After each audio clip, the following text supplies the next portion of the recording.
আসামের পর এবার বাংলাতেও বাংলাদেশি তকমা। বাংলায় কথা বললেই যে বিপদ, শুনতে হবে বাংলাদেশি তকমা। কাঁচরাপাড়া স্টেশনে বাংলায় কথা বলায় হেনস্থার শিকার এক যুবক যুবতী।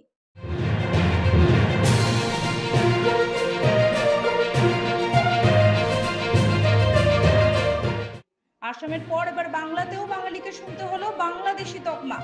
20 জুলাই দুপুর 3:30 নাগাদ নিজের বান্ধবীকে ট্রেন ধরাতে গেলে কাঁচরাপাড়া স্টেশনে কাঁচরাপাড়ারই এক যুবক ও তার বান্ধবীকে হেনস্থার শিকার হতে হয়।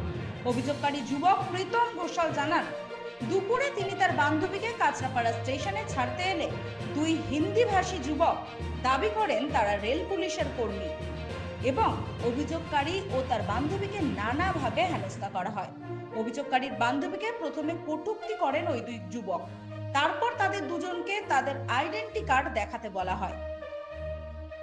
ঘটনার সময় ওই যুবক তাদের সাথে বাংলায় কথা বলতে চাইলে তারা বলে এটা ভারত, এখানে হিন্দি ভাষা চলবে। পাশাপাশি তারা বলে হরিয়ানা গেলে বাঙালিদেরকে দেখে নেওয়া হবে।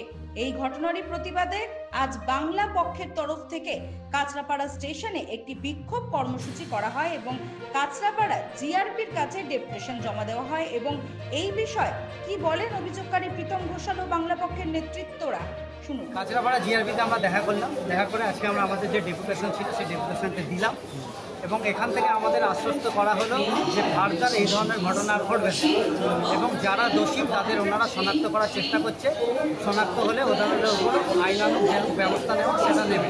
এবং আমরা আরও জানালাম যে এই ঘটনাতে যাত্রী সুরক্ষার একটা ব্যাপার থাকে, যেহেতু এই প্রীতম ঘোষালের সাথে তার বান্ধবী ছিল এবং যারা তাদেরকে বাংলাদেশে শুধু দাগিয়ে দেওয়া না, সেই নারীর প্রতি যেভাবে ওরা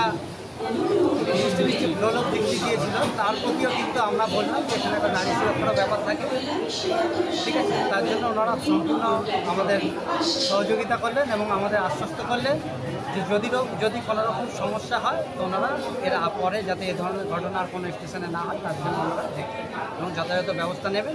এবং আমরা এও জানালাম যদি ফার্দার এই ধরনের ঘটনা যদি দ্বিতীয়বার আবার যদি রিপিট হয় কোনো স্টেশনে তাহলে কিন্তু আমরা বৃহত্তর আন্দোলন। সমস্ত বাঙালিকে বুঝতে হবে কিন্তু সারা ভারতবর্ষ জুড়ে এটা ইনজেক্ট করা হয়েছে, এটা একটা মানে সুচারুভাবে করা হচ্ছে, যেটা ক্যাজুয়াল ব্যাপার। আপনার কাছে এটা ক্যাজুয়াল বলতে বলতে বলতে বলতে আপনাকে বিশ্বাস করতে শুরু করে দেওয়া হবে যে আপনি বাংলাদেশি। তার মানে আমি এই বাংলায় জন্ম, আমি বাঙালি জাতির ছেলে, আর আমাকে ভাবতে শুরু করতে হবে আমি নাকি বাংলাদেশি, বাংলায় কথা।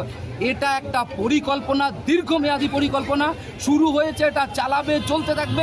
যদি না আমরা প্রতিটা বাঙালি এটা প্রতিবাদ শুরু করি প্রথম থেকেই, আমাদের কিন্তু এটা একটা পরিকল্পিতভাবে এটা করা হচ্ছে যে তুমি বাংলাদেশি, তুমি বাংলাদেশি, তুমি বাংলাদেশি, তোমায় আঘাত করতে করতে মস্তিষ্কতে একদম ভরে দেওয়া হবে যে আমি বাংলাদেশি।